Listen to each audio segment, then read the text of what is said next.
cenderung beli mobil, terutama mobil yang masih misalnya nanti kita masuk 2021.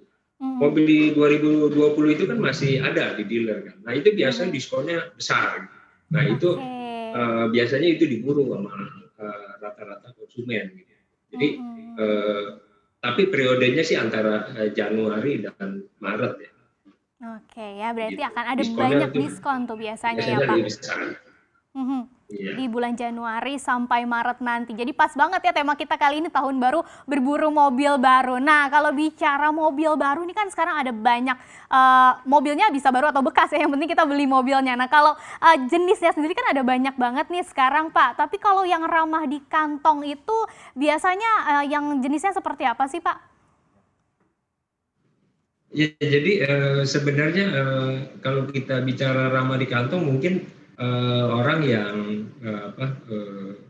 bukan orang yang sudah punya mobil lebih dari satu ya, mungkin orang yang baru mau punya mobil. Nah ini biasanya ya mereka paling bagus itu berburu ya sesuai dengan yang mendukung aktivitas mereka sehari-hari ya. Jadi jangan terlalu muluk melihat wah harus yang premium kan. Nah, itu paling ideal itu berburunya ya LCGC ya, LCGC lalu minicar, ya city car.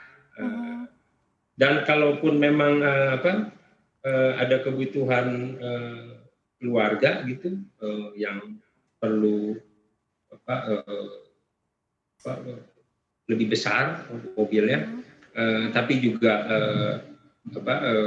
kalau di mobil baru kan pasti budgetnya lebih naik. Nah, mereka bisa beralih ke used car, mobil bekas. Jadi disesuaikan dengan budget mereka dari down payment-nya, lalu juga angsuran per bulannya itu mereka harus sesuaikan.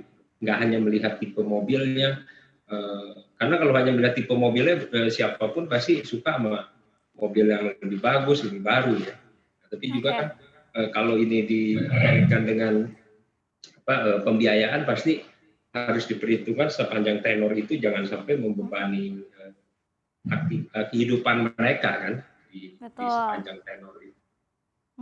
Nah tadi itu kan beberapa tipsnya juga sudah diberikan oleh Pak Yanuar tentang yang baru mau beli mobil baru gitu ya. Kalau benar-benar baru kepikiran aja nih Pak, belum dipersiapkan biayanya gitu ya. Nah, mungkin ada nggak sih tipsnya dari Pak Yanuar sebetulnya apa aja sih yang harus dipersiapkan biaya-biayanya sebelum nanti betul-betul mau membeli mobil? Ya otomatis kalau ini kita bicaranya lewat pembiayaan ya Mbak Isis ya. Jadi otomatis mereka harus siapkan down payment gitu. Karena rata-rata itu down payment-nya kan 20 atau 25%. Nah ini yang harus mereka siapkan dulu. Nah dan itu tadi otomatis jangan hanya melihat tipe atau kesukaan mobilnya gitu. Bukan itu yang nomor satu. Yang nomor satu adalah dari down payment lalu harganya diperhitungkan karena berkaitan sama angsurannya. Nah angsurannya ini karena berkaitan dengan pembiayaan, dia harus diatur juga tenornya. Jadi tenor itu sangat mempengaruhi. Kalau tenor makin pendek itu angsurannya kan biasanya besar. Ini kalau tenornya lebih panjang, dia angsurannya kan lebih kecil. Nah ini yang tadi di awal saya bilang, jangan sampai pada saat dia udah beli mobil karena untuk mendukung aktivitas dia sehari-hari, tapi ternyata nanti setelah dia memiliki mobil malah membawa masalah baru karena dia harus terbeban dengan kewajiban dari pembiayaan mobilnya ini, membuat dia tersendat-sendat gitu. Karena bukan hanya angsuran yang dia harus pikirin, tapi juga maintenance-nya juga dia harus pikirin. Pajak kendaraannya setiap tahun juga harus dibayar. Jadi ini yang mereka harus persiapin.